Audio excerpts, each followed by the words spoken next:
Boa noite, Angélica. Boa noite, Lucas. Que bom estar com vocês, né? Para mais uma noite, né, de conhecimento. E hoje nós estamos com uma aluna, né? Com uma pessoa que comprou o Mundo Autista, que comprou este projeto e que está realmente já assistindo algumas coisas, está assistindo as aulas, vendo as cartilhas, que são realmente o bônus que o próprio curso dá.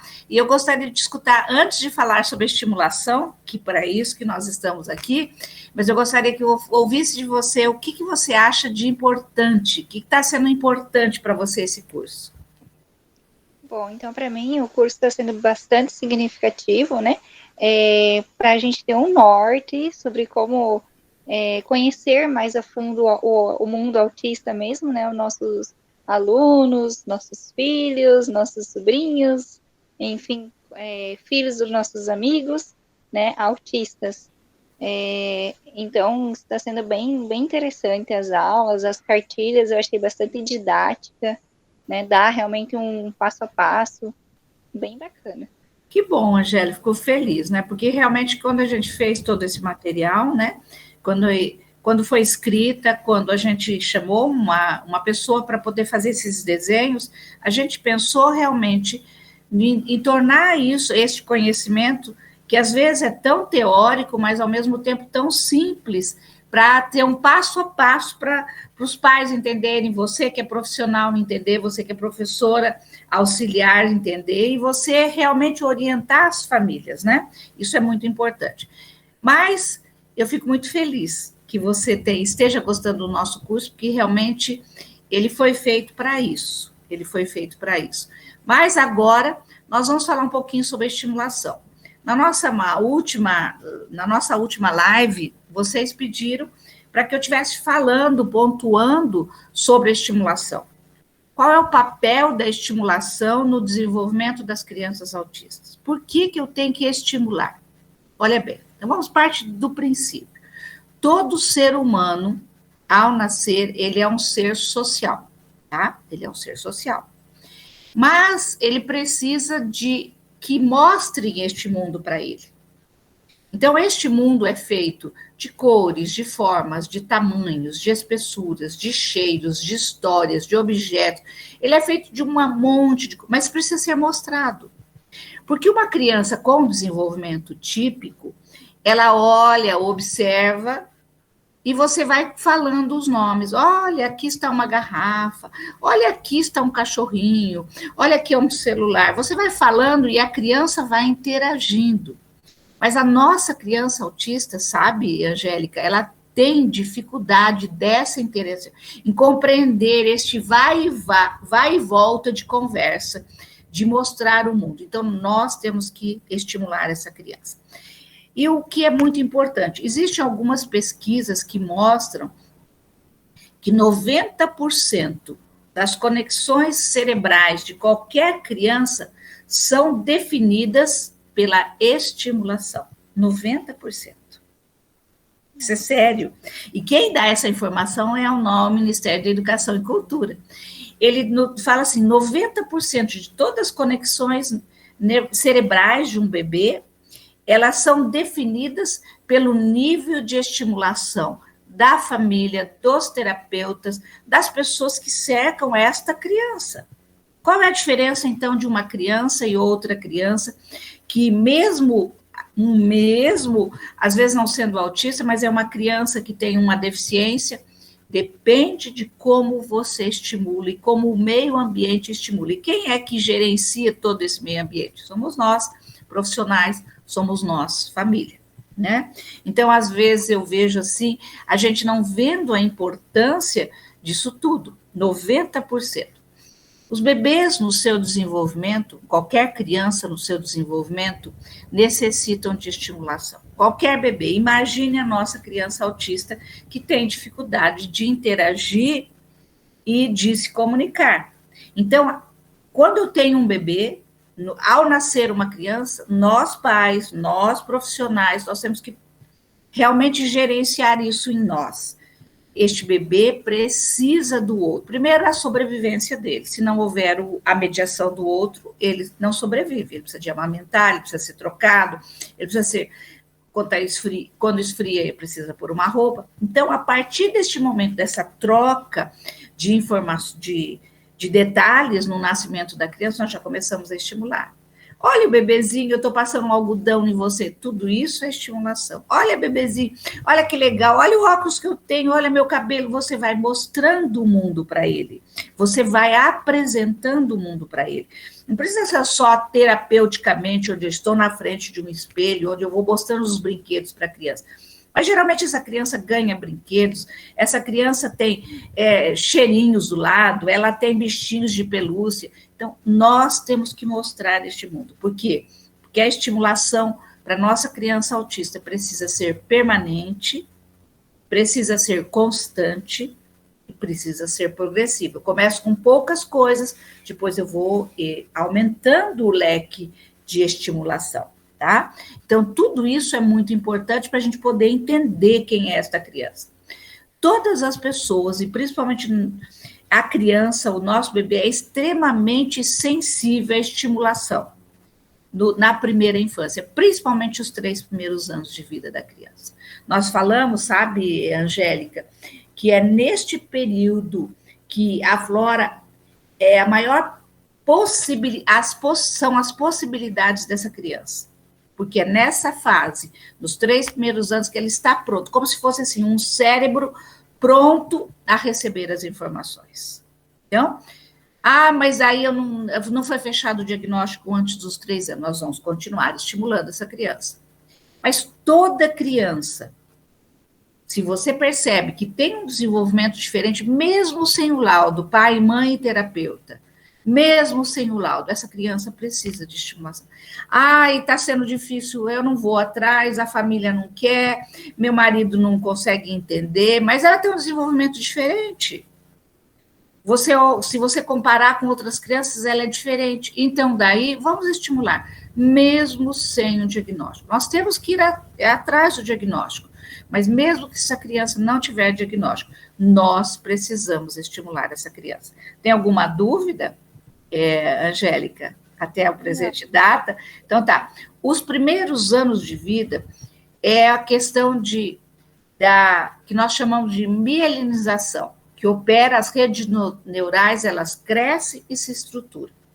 Então, se nós podemos estimular essa criança, se nós podemos apresentar este mundo para ela, que é o que faz a estimulação, logicamente, as estruturas serão melhores. O crescimento e desenvolvimento dessa criança será melhor. Quer dizer, tudo aquilo que nós podemos prevenir, né? Minha mãe dizia assim, a gente previne para mais tarde não precisar remediar, né? Melhor prevenir do que remediar. Então, vamos prevenir. Mas meu filho não é autista, mas ele tem um atraso, ele é diferente? Então, vamos estimular pai e mãe. Vamos estimular profissionais. Às vezes eu vejo assim, mas precisa de um laudo. Tá, mas às vezes um laudo demora. Às vezes, nós sabemos que os neurologistas são marcados tempos depois, enquanto isso essa criança está perdendo, né? Então, a não intervenção dessa criança precoce, a não estimulação dessa criança, às vezes ocorrem danos irrecuperáveis, tá? Eu já vi muitas crianças que os pais desistiram, não, ele não precisa de estimulação, ele é uma criança bonita, ele é uma criança que interage com as pessoas, mas ele tinha um desenvolvimento diferente. E às vezes ocorrem danos que são irrecuperáveis. A gente tem relatos que a literatura nos mostra de famílias que desistiram da estimulação, que não perceberam as diferenças que havia no seu filho, e que mais tarde, na fase da adolescência, na fase da adulta, ocorrem danos irreversíveis, tá? E o que está acontecendo muito hoje, mas meu filho é leve, tá? Ele é um autista leve. Ok, mas ele também precisa de estimulação. Então, eu já vi várias crianças leves, que você olha assim, você fala assim, nossa, mas será que eu estou certa que é uma criança autista? O laudo... Por isso que eu falo, a medicina, os neurologistas, os psiquiatras, eles estão prontos, eles têm manuais de protocolos de avaliação. E nós que temos o conhecimento dessas crianças, logicamente, nós não iremos, esses neurologistas, psiquiatras, são assertivos com isso, porque existem protocolos de avaliação. Então, vamos avaliar essas crianças. Se não essas crianças não são avaliadas ainda, mas vamos estimular. Então, a estimulação para que os danos não sejam irreversíveis. Alguma dúvida? Não, tranquilo, prof. Tá. Tem um neuropediatra de Botucatu que eu conheci ele em 2007. Acho que se ele me ver, ele fala, nossa, essa professora está falando de mim ainda, chama César Benetti Filho. Este homem, para mim, quando ele começou na minha caminhada, 2007, seriam 14 anos atrás, né? Eu já estava caminhando dentro do espectro autista de conhecer para lá, ele dizia que o cérebro de qualquer ser humano, ele está pronto aos 25 anos. E essa informação, sabe, Angélica, me deixou assim, peraí, então se a criança, se eu não estimulo, eu posso sempre estimular este cérebro, que ele vai estar, por isso que essa informação é um grande neuropediatra da Universidade de Botucatu, e que esteve no local que eu trabalhava, no ILES, e que com isso ele falou assim, peraí, vamos estimular. Então, eu trouxe essas informações para nós e para você que está aqui do meu lado, para dizer que nós sempre temos tempo. Claro, nós do 0 aos 3 anos é o maior boom que nós podemos dizer com a estimulação. Mas nós vamos, se essa criança não foi estimulada, vamos continuar estimulando essa criança. Uhum. E se este neuropediatra está falando para nós que até os 25 anos, vamos em frente. Ele tem a pesquisa nas mãos e nós vamos exercer, vamos trabalhar. Então, quais as áreas agora, Angélica, que eu e você, como profissional, temos que desenvolver? Nós temos que estimular essa criança na linguagem e no pensamento dela, tá? Temos que elaborar ideias para ela. Nós temos que estimular na área cognitiva. Nós temos que estimular na área sensorial. Nós temos que estimular na área psicomotora. Nós temos que estimular na área social e cultural. E nós temos que estimular na autoestima dessa pessoa. Professora, tudo isso, né, Angélica? Você fala, vou ficar perdida nesse tanto de... Não, é muito simples. A estimulação é algo simples. É algo que denota, primeiramente, parte da afetividade do profissional, da mãe que está ali, não só a profissional, mas a mãe, do pai que está estimulando para desenvolver todas essas áreas do conhecimento, tá? Então, olha bem, vamos falar um pouquinho da área da linguagem e do pensamento. Aquilo que eu falei para você, sabe, Angélica? Se você não está entendendo, você já fala, professora, não conseguindo entender. Quando nós falamos de linguagem, nós temos que pensar o seguinte, se eu falar assim, Angélica, você tem você lembra de uma garrafinha quando você era pequenininha, que você tomava, furava na garrafa e assim por diante? Você vai falar, professor, o que a professora está falando? Quer dizer, por quê? Você não tem ideia, então você não pode me responder. Está entendendo? Então, para que a criança possa estabelecer uma linguagem, ela precisa do pensamento. Ela precisa da ideia. Então, a criança, a autista, ela é visão. Ela é visão. Mas a partir do momento que eu falo assim, olha, você está vendo essa garrafa? Ela está vendo, e daí eu falo, é uma garrafa. Olha que belezinha essa garrafa. Ela é preta, já dando uma cor, ela é quadrada, ela é meio quadrada, o que mais que ela é? Ela é para beber água. Então, com isso, eu estou apresentando, eu estou dando para a criança uma ideia, eu estou dando para a criança uma informação, para que mais tarde ela vai falar, mas não é um passe de mágica, eu vou mostrar os brinquedos, eu vou mostrar as formas, eu vou mostrar cores, eu vou mostrar todas as ideias para ele, e vai acontecer a linguagem. Não, eu vou estimular. É como se fosse assim, eu estou fazendo. Para fazer uma comida, nós não cortamos os ingredientes, nós não refogamos os temperos, nós não colocamos a comida na panela, nós não mexemos a panela, não tem um tempo exato para sair a comida, assim é a estimulação. Então, todo o processo de estimulação da criança vai depender de mim e de você, Angélica, e de vocês que estão assistindo.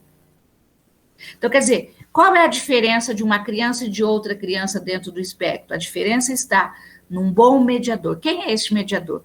Terapeuta, pais que seguem as orientações dos professores, dos terapeutas. Por quê? Porque essa criança precisa para falar, ela precisa de ideias, ela precisa de algo que seja estimulante para ela. Por que ela fala, às vezes, eu vejo assim, meu neto, meu neto mais velho, a primeira palavra que ele foi falar foi vó. Por que ele falou vó? Porque era aquela que estava todo dia na frente dele. A mãe estava, mas a avó era mais engraçada, a avó estava nos momentos mais alegres. Então, a primeira palavra foi a palavra. Eu falo assim, eu tenho orgulho de falar, não foi nem vó, foi bó, né? Mas a intenção dele era de me atingir. Então, quer dizer, nós precisamos, e quando nós estamos dando essas ideias, sabe, Angélica, nós estamos oferecendo para esta criança o quê? O cognitivo. Aí está desenvolvendo a área cognitiva. Então, junto com a linguagem, quando eu falo de informar a criança, eu estou informando, dando pistas para um desenvolvimento cognitivo. Tá? Então, a linguagem é um dos elementos que tem múltiplas finalidades. A linguagem. A linguagem é a expressão de sentimento, a linguagem é a expressão do pensamento, a linguagem é o nosso olhar, né? Quantas vezes você, por exemplo, nós estamos no inverno, você está com um cachecol azul, eu estou com um cachecol de bolinha, mas eu já vi seu cachecol. Quer dizer, porque o nosso olhar vai para aquilo que a gente gosta.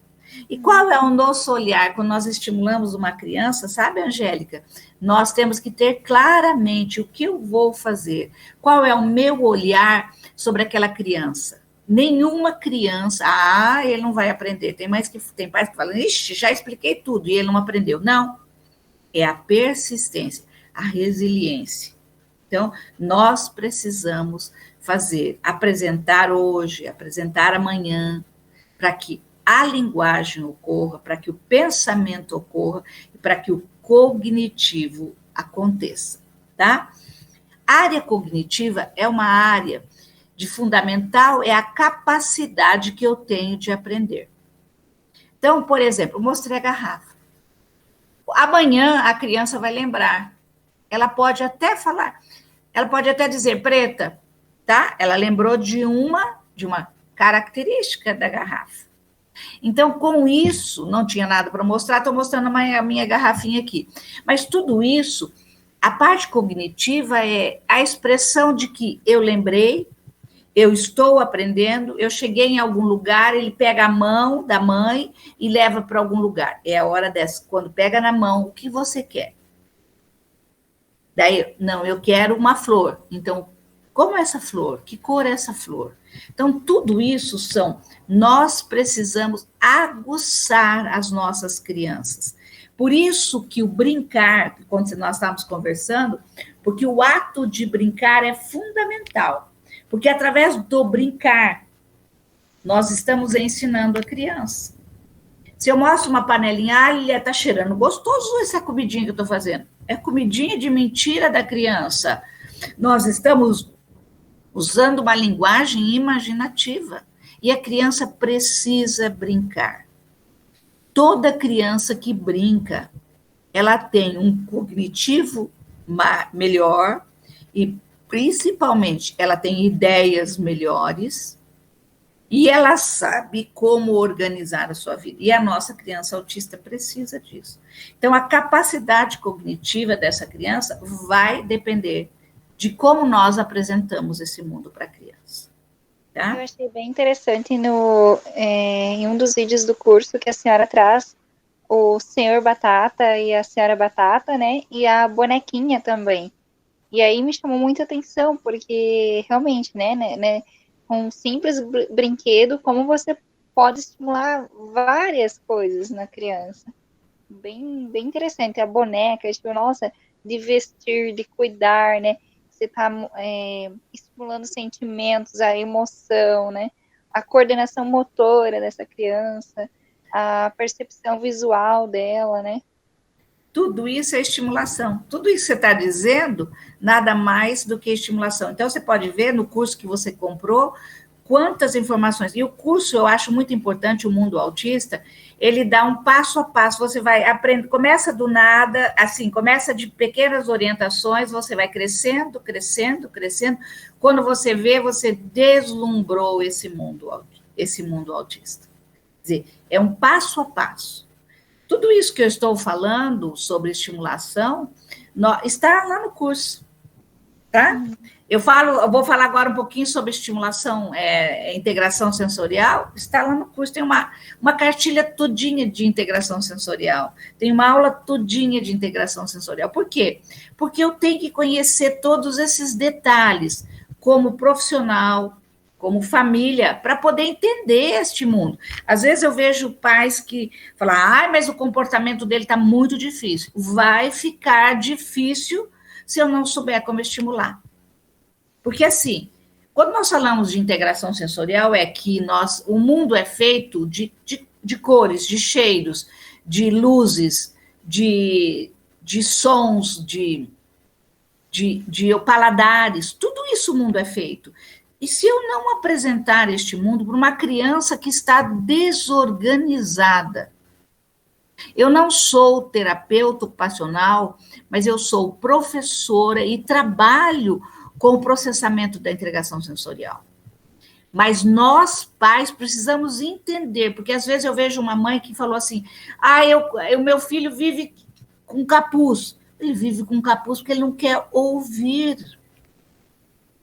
Peraí, será que ele tem dificuldade, será que foi apresentado esse mundo sonoro para ele? Você vai chegar nessa aula onde eu falo, nós precisamos a criança precisa discriminar na integração sensorial. Os sons, tem todos os sons do mesmo jeito? Tem sons altos e baixos, tá? Mas tem o som baixo de um instrumento, de uma bateria, tem som alto, tem baixo, mas só isso, é uma buzina. Sons altos, som baixo, uma televisão que às vezes está alta, está baixa, e tudo isso deixa a criança autista desorganizada. E se eu discrimino, eu estou dando para ele uma organização. Tem dificuldade de roupa, enrola as mãos, dificuldade de entender este mundo sensorial na área tátil.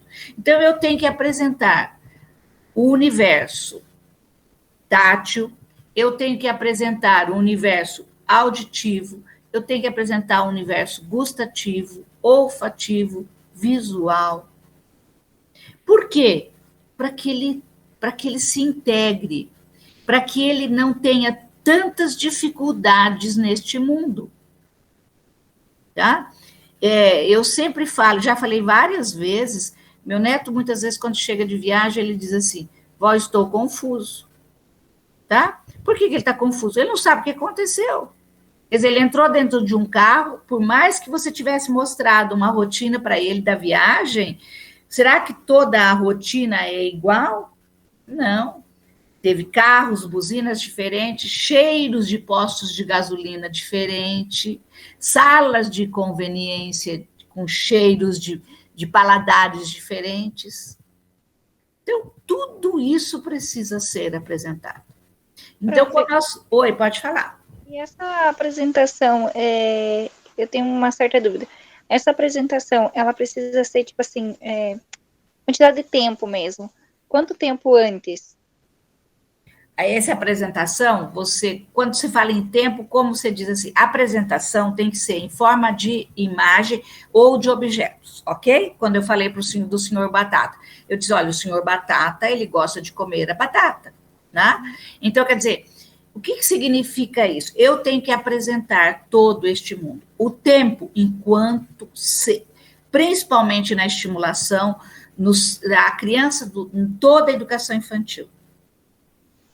Não, mas eu quero dizer assim, nessa viagem, por exemplo, aí aconteceu alguma coisa, eu vou ter que parar num próximo posto.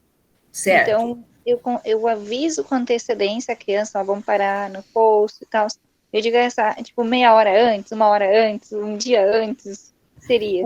Ele vem com uma rotina, ok? Ele vem, você fala, nós vamos parar em posto de gasolina, nós vamos parar em sala de conveniência, nós vamos atravessar uma ponte, tudo isso é mostrado, ok? Só que, será que lá no posto de gasolina, o que eu faço?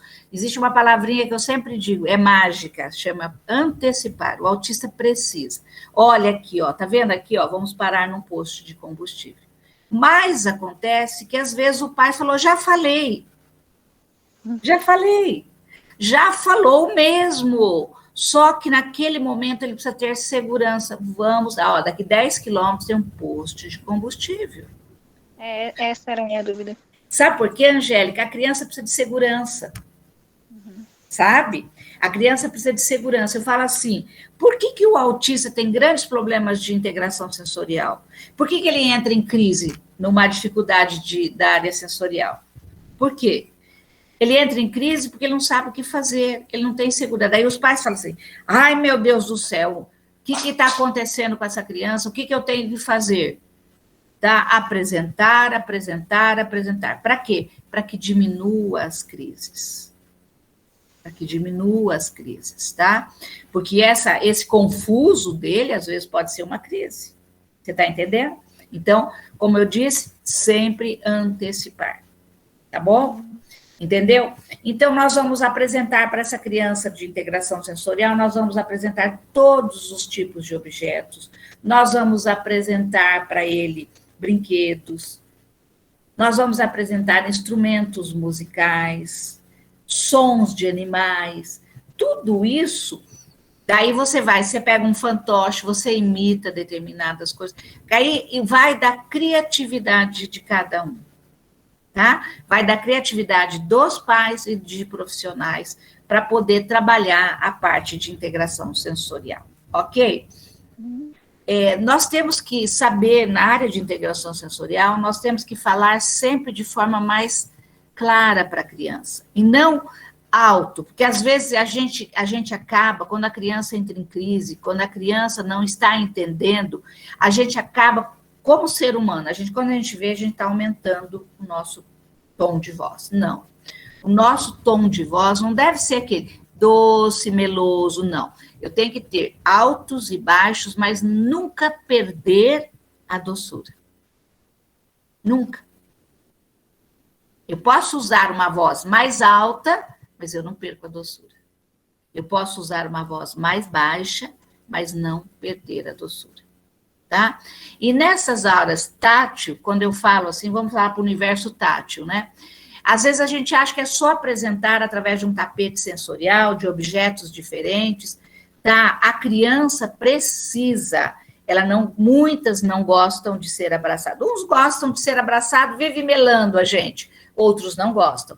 Então, quando eu falo da pressão, a pressão eu pego um travesseiro, aqui está um travesseiro, façam de conta que isso aqui é um travesseiro, eu abraço e solto. Pego o travesseiro junto com a criança, abraço e solto. Ele necessita deste movimento de pressão. Por quê? Porque isso, como diz assim, eu estou aqui. Independente de como você está, desregulado, alterado, eu estou aqui. Porque tem pais e profissionais que seguram e ficam. Isso piora a situação. Tá? Eu sei porque eu também, sem ter conhecimento, há muitos anos atrás, eu figurava a criança. Não adianta, solta a criança. Ela não parou? Aperta e solta. Ok? Então, como eu disse, nós temos que fazer muitas coisas para trabalhar com a criança com relação à integração sensorial. E tem uma coisa muito importante também. Nós estamos falando de estimulação, nós temos que lembrar do sistema vestibular. O sistema vestibular nada mais é que o equilíbrio. Então, às vezes, eu vejo pais que falam assim, mas meu filho não gosta de ficar no colo.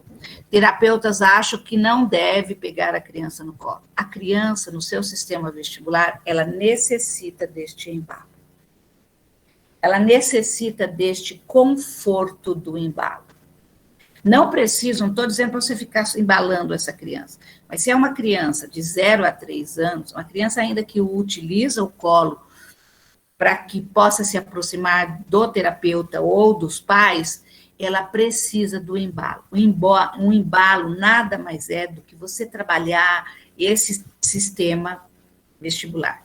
Nós estamos falando, agora, os terapeutas ocupacionais têm ferramentas na sala de recursos multifuncionais, ela tem na sala de recursos de integração sensorial, ela tem algumas outras ferramentas, redes de apoio, ela tem balanços, tudo isso pode ser trabalhado. Mas eu vou trabalhar na estimulação, eu vou trabalhar com embalo, eu vou trabalhar embalando essa criança com o carrinho indo e voltando, tudo isso para fazer essa criança se acomodar a nível sensorial, tá? Entendeu com relação ao embalo, Angélica? Sim. Isso tudo é descobrir o mundo. Nada mais do que descobrir o mundo. Por isso que eu falo, gente, por favor, apresentem o mundo para a criança. Apresentem o mundo. O mundo é concreto e eu tenho que apresentar.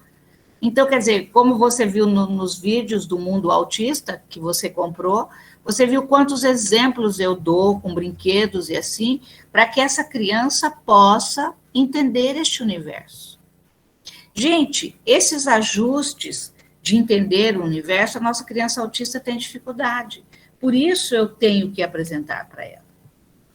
Eu também tenho que apresentar cheiros de alimentos, quer dizer, sentir o aroma diferente. Para quê? Para que ela acostume. Tem crianças que se alteram com cheiros de perfume, tem crianças que se alteram com cheiro simples, que para nós é simples, cheiro de alimento, mas para eles não é, tá bom?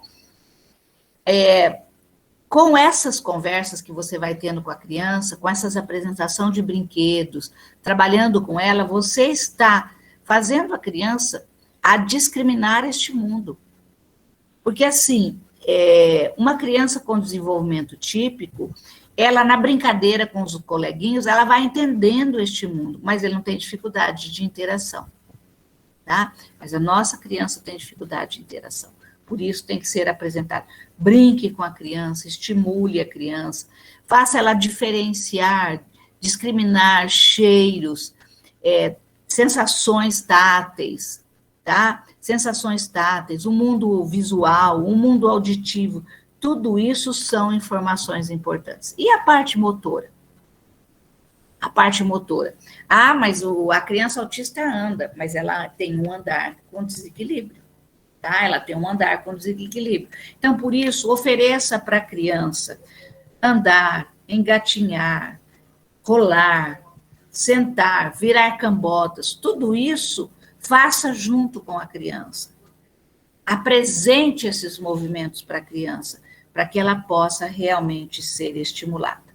Então, como diz, todo esse processo de estimulação faz com que a criança aprenda os diversos contextos.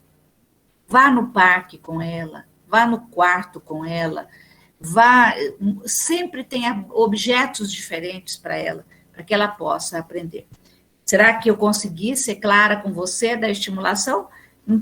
Em poucos minutos nós falamos sobre a estimulação. Foi muito bom? Muito bom. Conseguiu entender este universo? Bem, do prof. Então, tá bom.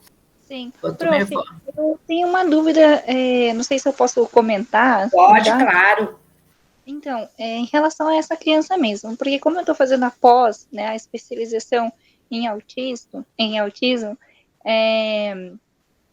hoje eu estava conversando com um professor também da pós, falando dessa criança, né, desse bebê autista, e ele me colocou, assim, uma dúvida, uma pulguinha atrás da orelha. Por quê? A mãe relata muito que ela nunca estimulou essa criança, né? Então, ela nunca ensinou a brincar, ela nunca, enfim. nem a comer sozinho, nada. E aí, de repente, ele falava já algumas palavras e ele parou, né? E aí, esse meu professor me colocou uma dúvida assim, tá, e será que realmente é autista? Ou será que é por causa que ela nunca estimulou ele, né? Mas a neuro diz, né, ser autista. E aí eu fiquei, tipo assim, Ele parou, porque existe assim, o autista, olha bem, pensa bem numa pessoa que tem dificuldade de interagir, André, que não é em todas, porque às vezes a gente pensa que em todas as situações, e se comunicar. Interagir são os ajustes que a gente tem que fazer na vida. Só que daí não foi estimulada essa criança, de repente ela perde a noção de onde ela está, ela perde todo o que precisa ser feito, sabe? O que precisa ser feito, daí ela para. É como se fosse assim, que palavra, regride. Existe uma regressão. Existem muitas crianças autistas assim. então, aí até ele comentou e eu fiquei meio bagunçada, porque daí um fala uma coisa, outro fala outra, né? E porque ele falou assim que não existe, que o autista ele não se comunica, então ele não fala, né, de bebê. E já alguns outros professores meus da mesma, né, comentaram que como é o espectro, então vai ter criança que começa a falar e ela para. Aí ela, com os estímulos, ela volta de novo. E além de nós termos esse canal, eu sou professora de cursos de pós. Então, o espectro é muito grande, varia demais. Você nunca vai ver dois iguais. Você vai ver um que fala demais, você vai ver um que não fala nada. Varia, mas o que é? Porque às vezes as pessoas acham que comunicação só é fala. Não, comunicação é eu entrar num ambiente, olhar o que tem, a luz, o espelho, olhar o que tem e saber como me portar. Isso é comunicação. Então, você, por exemplo, eu estou com um neto de 6 meses agora. Eu vejo assim, ele chega num lugar e fica olhando todo o espaço. Por quê? Para ele poder saber. Daí, às vezes, ele olha, não vê quem que ele quer, ele chora. Por que ele está chorando naquele momento? Porque ele conseguiu entender aquele espaço. Você está entendendo? Então, foi uma reação de comunicação. Tá entendendo? Então, ele não é um autista, porque ele já começa a analisar o espaço que ele está. Mas, assim, você nunca vai ver dois autistas iguais, tá? Fazem 15 anos que eu atendo pessoas autistas, eu até agora não conheço nenhum. Cada um tem uma singularidade, um detalhe, sabe, Angélica? Cada um tem um detalhe. Isso nos primeiros vídeos, né? Tem um grande teórico da comunicação que chama-se Prizan. Prizan, porque assim, eu falo aquilo que a gente lê, porque a gente não pode separar. Existe uma teoria, existem informações científicas e existe a nossa prática. Só que a nossa prática, sem isso aqui, não é vazia. Você está entendendo? Tem que ter uma fundamentação. Então, Prizan diz assim, para fala, eu preciso de ideias. Por isso que nós temos que estimular. Eu só consigo falar se eu tenho ideia. Por exemplo, você falar assim para mim, professora, fala sobre física. Eu sempre uso esse exemplo. Fala sobre física. Eu vou falar nada. Eu só repetir a palavra, porque eu não tenho nada. Então, para falar, eu preciso de formulação de ideias. Por isso que eu tenho que apresentar este mundo para o autista. Tá. A partir do momento que existe a formulação de ideia, qual é o próximo passo? Qual é o próximo passo? São os conceitos. Então, eu vou mostrando, vou falando, para depois acontecer a fala. Se esse processo não for estimulado, essa criança, muitas vezes, fala algumas coisas, porque foi mostrado algumas coisas, ela perde o interesse, porque isso é uma constância nos 3 primeiros anos, a estimulação da fala. E, às vezes, a gente acha que fala é só som, não, são ideias. A fala são ideias. Eu falo porque eu tenho ideias, porque eu tenho conhecimento daquilo ali. E assim é a pessoa autista. Um beijinho, Angélica. Deus te abençoe. Amém. Você Tá também. bem. Até a próxima.